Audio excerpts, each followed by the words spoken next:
In the mid-1970s, young women, mostly college students, started disappearing. At first, it seemed random, but then a terrifying pattern began to form. Witnesses spoke of a young man with a fake cast asking for help near his Volkswagen Beetle.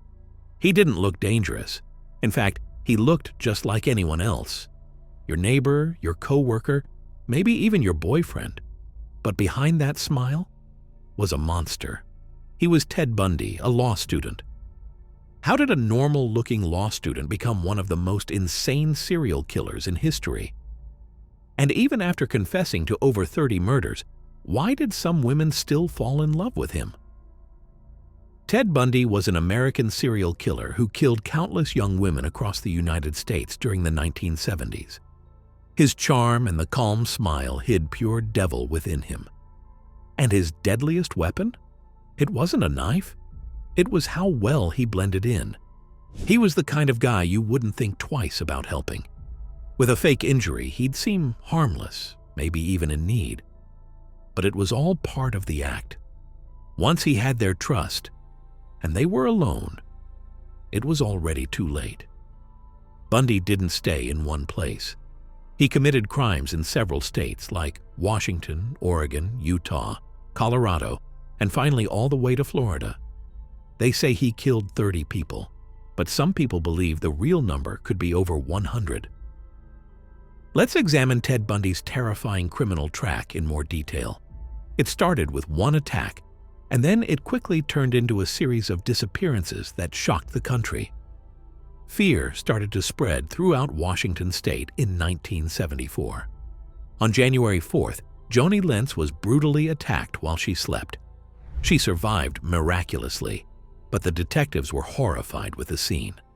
Just weeks later, on February 1st, 21-year-old Linda Ann Healy vanished from her bedroom at the University of Washington. Her bed was made, her alarm was still ringing, and it looked like she just left, but she never came back. 6 more young women disappeared without a trace over the next few months. Then, on July 14th, 2 women, Janice Ott and Denise Naslund, were taken from Lake Sammamish State Park, not under the cover of darkness, but in broad daylight. Witnesses remembered a man named Ted with a fake cast asking for help with his Volkswagen. It sounded innocent enough, but it was all part of his trap. Later that year, Bundy moved to Utah to attend law school. Did he stop the killings? Not really. He didn't stop.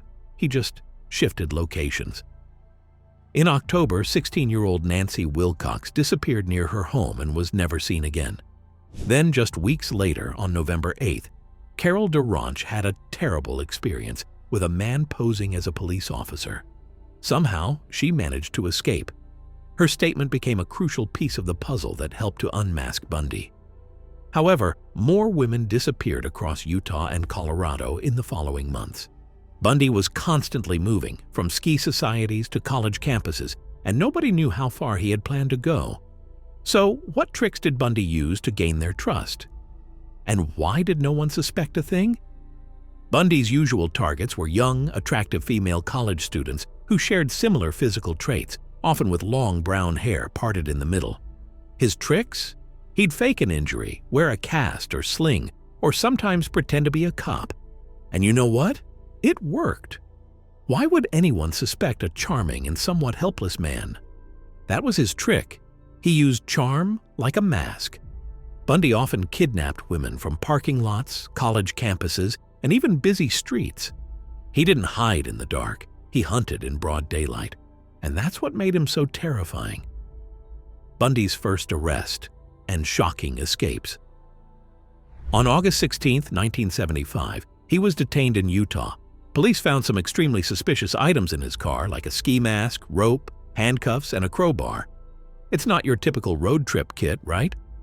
He was arrested for possession of burglary tools, but it was just the beginning. Things got a lot more serious by 1976. He was convicted for kidnapping Carol DeRanch and was sentenced to 15 years in prison. It seemed like the nightmare was finally over, but not really. On June 7, 1977, Bundy was in Colorado and getting ready to face murder charges. Bundy did something that no one saw coming. He jumped out of a second-story window and escaped from the Pitkin County Courthouse. He managed to hide for 6 whole days, but they finally caught him. You'd think that would be the end of the story, right? But no. Bundy was not done yet. Bundy made a second, much more daring escape from the Glenwood Springs prison on December 30th of the same year. This time he didn't stick around. He vanished and headed straight for Florida. Florida murders and capture. As everyone thought that Bundy was truly gone, he reappeared in Florida in January 1978. He broke into the Chi Omega sorority house at Florida State University and brutally attacked 4 women while they slept. 2 of them, Lisa Levy and Margaret Bowman, didn't survive. And if that wasn't terrifying enough, a few hours later, he broke into a nearby apartment and attacked another woman, Cheryl Thomas.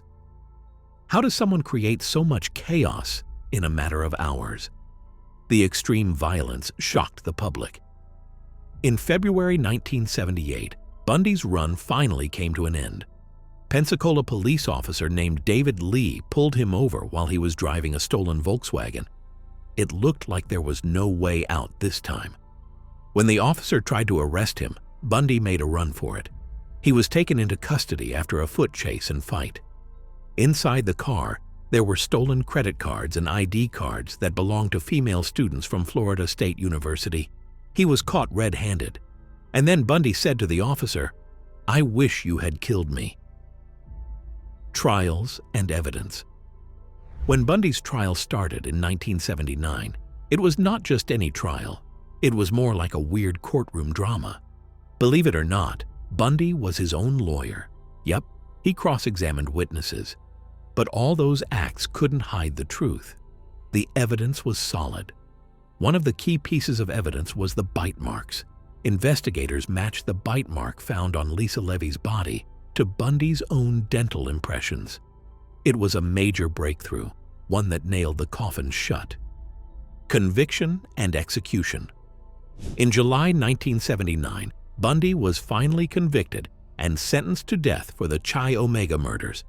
A year later, he received another death sentence for kidnapping and killing 12-year-old Kimberly Leach. Bundy eventually confessed to 28 murders, but some investigators believe the actual number could be higher than 30. The truth?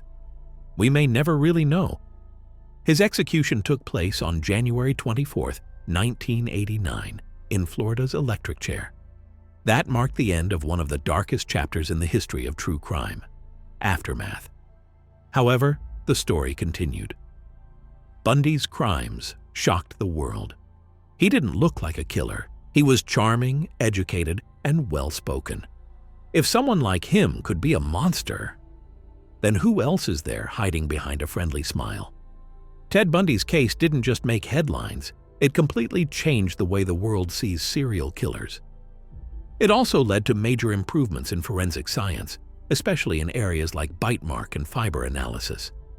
It also raised serious questions. How does the media cover violent crimes? And why does society stay silent about gender-based violence? Despite all of the crimes he committed, Ted Bundy somehow became a twisted sort of celebrity. His face was everywhere after his dramatic jailbreak in 1977. And during his trial, people were glued to their TVs. It was not because of the crimes he committed, but because of his actions in court. He didn't just defend himself, he performed.